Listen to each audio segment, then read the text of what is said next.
అంటే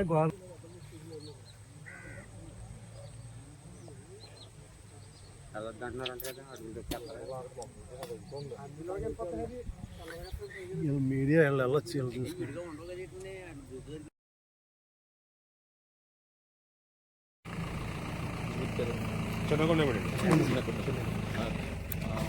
చిన్నకొండపూరి గ్రామం దగ్గర పంట పొలాల్లో గడ్డం రామకృష్ణ గారి పొలం దగ్గర మేము ఈరోజు పెద్ద పులి పాదముద్రలు గుర్తించడం జరిగింది. సో వాటిని పెద్ద పులి పాదముద్రలుగా నిర్ధారించడం కూడా జరిగింది.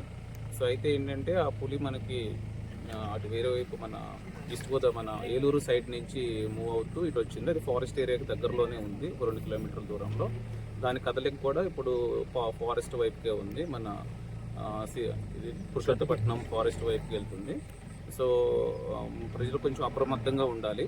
సాయంత్రం 4:30 తర్వాత పొలాల్లో ఉండొద్దు, ఇళ్ళకి వచ్చేయాలి. అట్లనే మీ పశువుల పాకల దగ్గర లైటింగ్ పెట్టుకోవటం అలా చేయాలి.